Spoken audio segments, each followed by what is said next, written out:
Hi, my name is Michael Pitt. This is a time series module, so I'm going to briefly introduce the kind of topics which we'll be looking at this term. So this lecture is going to last about 5 minutes or so, if not less. So I'm unfamiliar with recording, so hopefully as the term goes on, I'll get more and more expert. So let me I think this allows me to go back to my screen. So I'll show you my screen, which is display capture, and then hopefully it'll show the PDF. Okay, so the structure of this course is that firstly we're going to do an overview of time series models and their properties. That's going to be in weeks 1 and 2. And I'm going to explore the ideas or concepts of autocovariance and autocorrelation. So time series models, as their name implies, basically are models for observations which occur at, say, a daily, a weekly, a monthly interval. They don't have to be equally spaced in time, but they usually are. And what we're trying to measure is how strongly correlated or related observations are if they're 1 week apart, if they're 1 month apart, or 1 year apart. Ideas which are related to this are the idea of stationarity.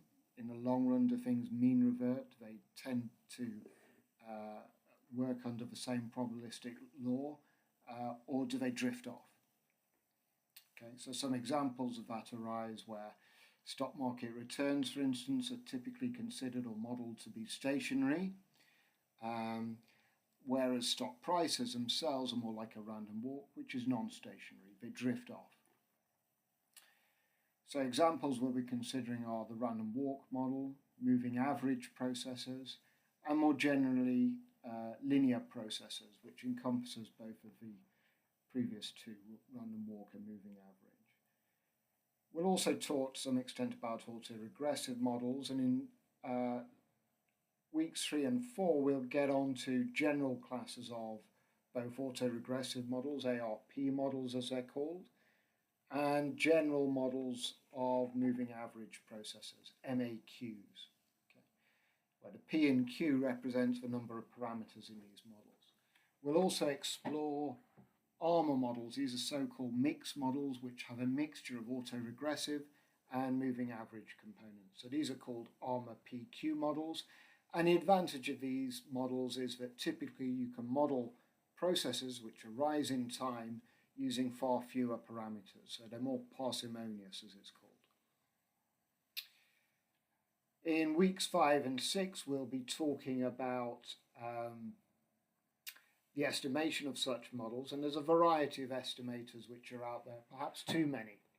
The simplest is ordinary least squares, which you may have seen, of course, in the first and second year. Related to those methods are the method of moments and more generally maximum likelihood estimation. Okay, maximum likelihood estimation is very general, but it does mean that unlike the method of moments, we have to assume particular distributional forms for our errors.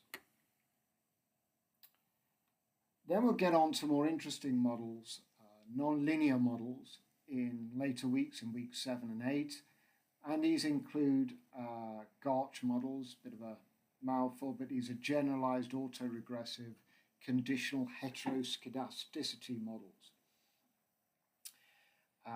For volatility, so the volatility really means changing variance. So for instance, in stock market returns, the variance, the daily variance, changes frequently, and these models attempt to pick that up.